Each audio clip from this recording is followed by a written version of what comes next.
너희는 마음에 근심하지 말라. 하나님을 믿으니 또 나를 믿으라. 내 아버지 집에 거할 곳이 많도다. 그렇지 않으면 너희에게 일렀으리라. 내가 너희를 위하여 거처를 예비하러 가노니 가서 너희를 위하여 거처를 예비하면 내가 다시 와서 너희를 내게로 영접하여 나 있는 곳에 너희도 있게 하리라.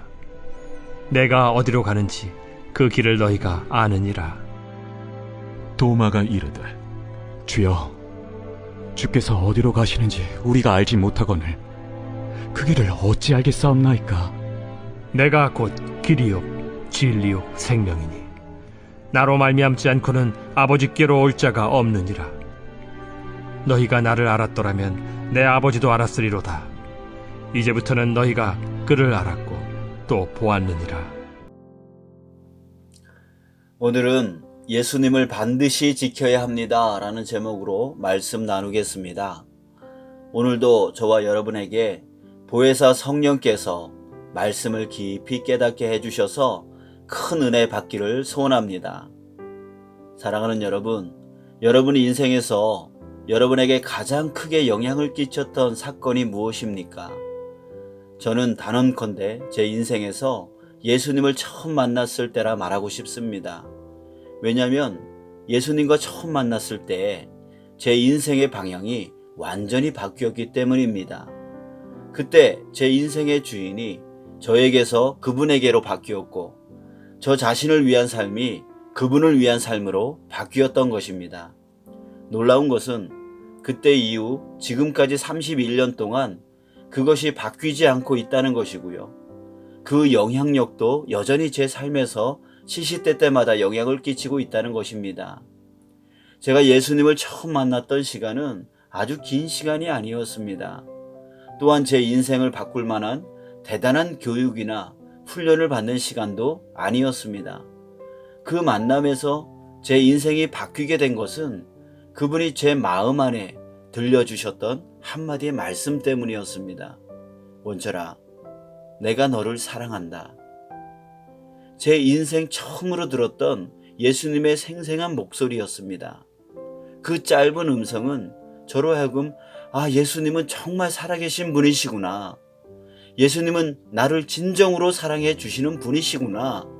이것을 진심으로 깨닫게 해 주었습니다. 그때 저는 나의 주인이 내가 아니라 그분임을 인정하지 않을 수 없었습니다. 그때 저는 나의 삶이 그분을 위한 삶으로 살아야 함을 인정하지 않을 수 없었습니다. 지금 와서 생각해보면 저에게 일어난 사건이 바로 갈라디아서 2장 20절 말씀과 같았습니다. 내가 그리스도와 함께 십자가에 못 박혔나니 그런즉 이제는 내가 사는 것이 아니요 오직 내 안에 그리스도께서 사시는 것이라. 이제 내가 육체 가운데 사는 것은 나를 사랑하사 나를 위하여 자기 자신을 버리신 하나님의 아들을 믿는 믿음 안에서 사는 것이라. 제 인생이 예수 그리스도와 함께 십자가에 죽고 예수님과 함께 다시 살아나서 이전과는 완전히 다른 삶, 즉 나 자신이 사는 것이 아니고 오직 내 안에 그리스도께서 사시는 인생 되는 것, 그리고 나를 사랑하사 나를 위하여 자기 자신을 버리신 하나님의 아들을 믿는 믿음 안에서 사는 것이 된 것입니다. 사도 바울은 다메섹이라는 마을로 가는 길에서 그 인생이 완전히 바뀌었습니다. 사도행전 9장 4절 5절 땅에 엎드러져 들음에 소리가 있어 이르되 사울아 사울아 내가 어찌하여 나를 박해하느냐 하시거늘 대답하되 주여 누구시니까 이르시되 나는 내가 박해하는 예수라. 이때 그동안 예수님을 대적해왔고 그 믿는 자들을 잡아 죽이려 했던 바울의 인생이 완전히 바뀌었습니다. 예수님을 대적하며 자기 자신의 의를 드러냈던 삶에서 예수님을 위해 자신의 전 삶을 바치는 삶으로 말입니다. 사랑하는 여러분, 저와 바울 그리고 여러분들과 같은 수많은 크리스찬들이 예수님을 믿고 또 예수님을 위한 삶이 된 이유가 무엇입니까? 깊은 산골짜기에 들어가서 스님들처럼 고난의 수행을 한 결과입니까? 아니면 신학교에 들어가서 성경을 깊이 연구한 결과입니까? 아닙니다. 예수님을 인생 중에 만났기 때문입니다. 예수님을 만나는 사람은 그 인생이 반드시 바뀌게 됩니다. 이것을 우리는 예수님과의 인격적인 만남이라 말하는데, 예수님을 인격적으로 만날 때 예수님이 왜 그리스도이신지, 예수님이 왜 하나님의 아들이신지를 완전히 깨닫게 되는 것입니다. 예수님을 안다고 떠들어대는 사람들이 있습니다. 교회 안에도 교회 밖에도 그런 사람들이 많습니다. 하지만 그들은 예수님을 믿지도 않고 예수님을 위한 삶을 살지도 않습니다. 그 이유가 무엇입니까? 그들은 예수님에 대해 많이 알지라도 예수님을 인격적으로 만나지 못했기 때문입니다. 저번에 지리산에 대해서 말씀드린 적이 있습니다. 지리산에 가본 사람과 지리산에 대해 들은 사람은 완전히 다르다고 했습니다. 지리산에 대해 들은 사람은 감동이 없습니다. 또 그보다 더 높은 산이 세상에 얼마나 많은지 아냐고 하면서 지리산을 무시합니다. 하지만 지리산에 직접 가본 사람은 그 산의 위대함 앞에 자신이 얼마나 미미한 존재임을 깨닫고 그 산을 대단하다 찬양하고 자신은 그 앞에 겸손해집니다. 이처럼 예수님에 대해 아는 사람과 예수님을 직접 만난 사람은 완전히 다른 것입니다. 예수님을 직접 만난 사람은 그분 앞에 압도됩니다. 그분의 그 크신 은혜에, 그분의 큰 사랑에, 그분의 위대하심에, 그분의 전능하심에 압도됩니다. 그래서 굴복하게 되는 것입니다.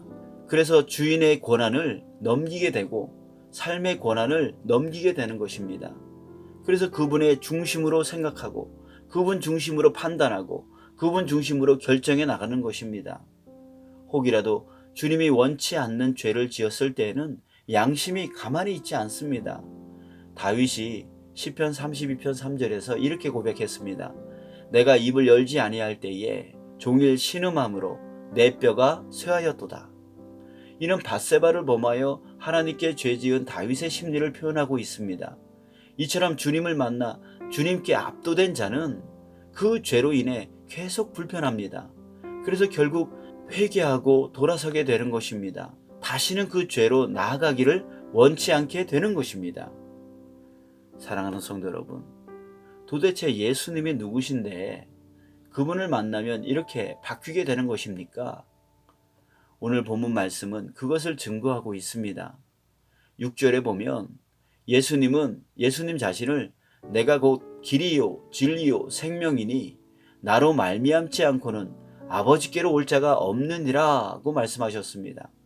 세상 사람들이 기독교를 맹비난합니다. 기독교는 배타적이다. 자기들만 구원이 있다고 말한다. 다른 종교는 인정하지 않으며 자기들만 옳다라고 말한다는 것입니다. 그러나 기독교가 이런 생각을 할 수밖에 없는 것은 예수님이 하신 이 말씀, 내가 곧 길이요 진리요 생명이니 나로 말미암지 않고는 아버지께로 올 자가 없다 하셨기 때문입니다. 즉 아버지 하나님께 나아가는 것, 바로 구원입니다. 그 구원은 예수님 자신을 통해서만 갈 수 있다고 하셨기 때문입니다. 사람들은 종교를 말할 때 서로 포용해주고 이해해주고 인정해주는 것을 좋은 종교라 말합니다. 그래서 몇몇 종교들이 서로 상대방의 종교와 신을 인정해주는 분위기를 만들면서 그러지 않고 있는 기독교를 압박하고 있습니다. 하지만 여러분, 예수님은 좋은 종교를 만들어서 세상 사람들에게 인기를 얻고자 이 땅에 오신 분이 아니십니다.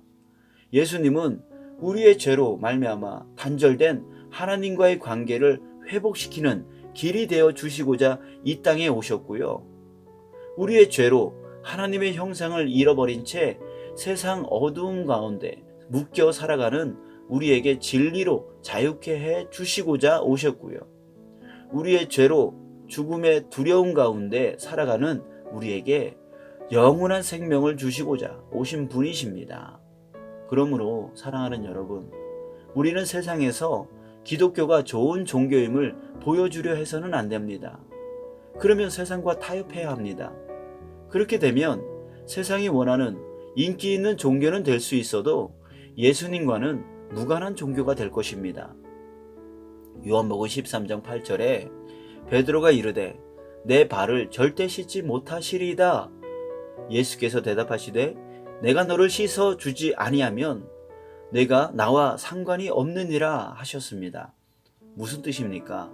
주님의 뜻을 따르지 않는다면 예수님의 수제자였던 베드로라 할지라도 상관없게 된다는 것입니다. 우리는 세상이 원하는 종교를 만드는 게 아니라 예수님의 진리를 따라가는 종교가 되어야 합니다. 로마서 8장 36절에 보면 기록된 바 우리가 종일 주를 위하여 죽임을 당하게 되며 도살당할 양같이 여김을 받았나이다 함과 같으니라 했습니다. 이 말씀은 세상에서 예수님의 뜻을 쫓아가는 길이 결코 쉽지 않을 것에 대해서 예언한 말씀입니다. 하지만 그 길이 결코 쉽지 않더라도 우리는 그 길을 가야만 합니다. 왜냐하면 예수님만이 길이요 진리요 생명이기 때문입니다. 하나님은 천하 사람 중에서 구원을 받을 만한 다른 이름을 우리에게 주신 일이 없기 때문입니다. 오직 예수님만 우리 구원의 주님으로 보내주셨습니다. 예수님이 하나님께 나아가는 유일한 길이요 진리요 생명이라는 증거가 또 있습니다. 그것은 역설적이게도 사탄의 방해입니다. 예수님을 믿지 않을 때, 또 그냥 예수님만 상관없이 교회만 다닐 때는 사탄도 건드리지 않습니다. 그런데 진심으로 믿으려 하면 그때 온갖 문제를 일으키고 방해를 하고 어렵게 만듭니다. 한 예로 이제 기도 생활 열심히 해야지 하면서 새벽 예배 나오려고 결심하면 그때 별별 일이 생기기 시작합니다.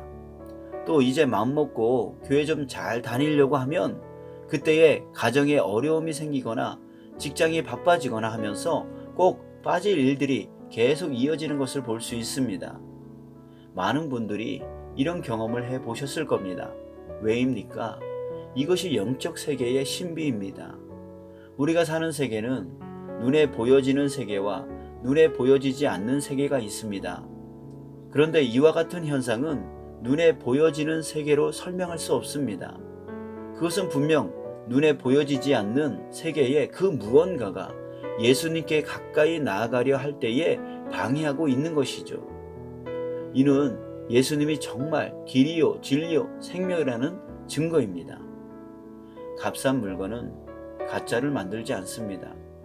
그러나 엄청 비싸고 가치 있는 진품은 가짜가 판칩니다. 세상에 말도 많고 탈도 많은 게 바로 기독교입니다. 가짜가 얼마나 많은지 우리나라에만 자기가 예수라고 하는 사람이 37명이나 된답니다. 세계로 따지면 몇 명이나 되겠습니까? 왜 이렇습니까? 그 이유는 예수님이 구원을 위한 진짜 유일한 길이요 진리요 생명이기 때문입니다. 사랑하는 성도 여러분, 이 외에도 예수님만이 구원의 주님이라는 증거는 수천 가지가 넘습니다. 간절히 바라기는 예수님을 결코 놓치지 않으시길 바랍니다. 우리는 무슨 일이 있어도 예수님을 믿음으로 지켜야 합니다. 지금 교회가 코로나19로 모이기 힘들어졌다 할지라도 우리는 예수님을 결코 잃어버려서는 안 됩니다. 사랑하는 성도 여러분, 예수님 안 믿고 목사 될 수 있습니다. 장로 될 수 있습니다. 권사, 집사 될 수 있습니다.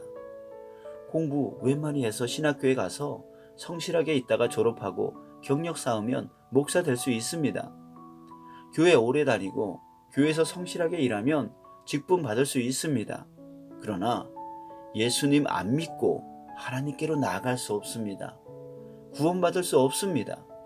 영원한 생명 받을 수 없습니다. 그러므로 우리는 예수님을 잃어버려서는 안 됩니다. 마지막으로 예수님을 잃어버리지 않는 방법은 무엇일까요? 나는 예수님을 믿는다 라고 매일매일 외치면 잃어버리지 않을 수 있을까요? 사람이 나는 살 수 있다 라 말한다고 살 수 있습니까? 먹지 않으면 약해지고 결국 죽습니다. 예수님을 붙드는 우리의 믿음도 역시 마찬가지입니다. 먹어야 합니다. 바로 영의 양식을 먹어야 믿음이 강해져서 예수님을 잃어버리지 않게 되는 것입니다. MBC 방송국 대표이사를 역임한 조정민이라는 분이 은퇴 이후에 목사님이 되셨습니다. 2013년도에 베이직 교회를 개척해서 목회하시는데요. 이분이 말씀하시길 주일 설교는 영양제다라 했습니다. 그러면서 영양제는 기력을 회복하는 데 도움을 줄 뿐이기 때문에 영양제만 먹어서는 안 된다고 했습니다. 건강하게 살려면 매일매일 밥을 먹어야 한다고 했습니다. 그 밥이 무엇입니까? 바로 말씀이라는 것입니다. 매일 스스로 말씀을 읽고 듣고 하면서 그 말씀이 자기 자신에게 말씀하시는 하나님의 음성임을 깨달아서 그 말씀을 삶에 실천함으로 소화시켜 나갈 줄 알아야 한다는 것입니다.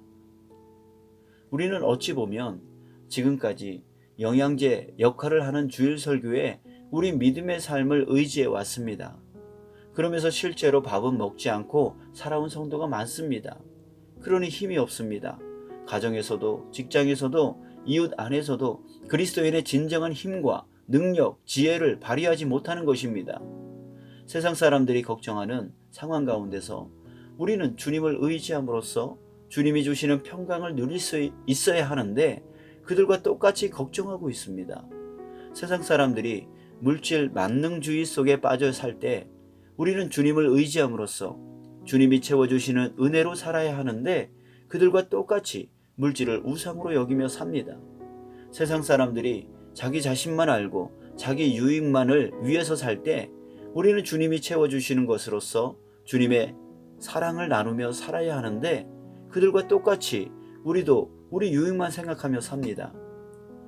그 이유가 무엇입니까? 예수님을 잃고 살기 때문입니다. 예수님은 능히 우리를 우리 삶의 모든 문제에서 구원해 주시고 우리의 모든 필요를 채워주시고 우리를 평안케 해주시는 분이신데 영의 양식을 먹지 않다 보니까 점점 예수님으로부터 믿음의 줄이 약해지고 또 끊어져 버리는 것입니다. 사랑하는 여러분, 이제 주일 한 번의 말씀 듣는 것으로 만족하지 마시고 주중에 조금씩이라도 말씀을 읽기도 하고 듣기도 하시면서 주님이 먹여주시는 영의 양식을 계속 공급받으시기 바랍니다. 그리고 오늘 이 말씀을 왜 나에게 주셨을까 생각해 보는 겁니다. 그러면 성령께서 그것을 깨닫도록 도와주십니다. 그 깨달은 말씀이 바로 하나님 음성입니다. 그래서 그 말씀 따라 그 날을 적용하며 사는 겁니다. 그럴 때 우리는 예수님을 결코 놓치지 않고 길이요 진리요 생명이신 예수님을 따라 아버지 하나님 안에서 풍성함과 즐거움과 큰 기쁨, 바로 천국을 누리며 살게 될 것입니다. 이번 한 주간도 승리하시는 여러분 되시길 바랍니다. 사랑하고 축복합니다.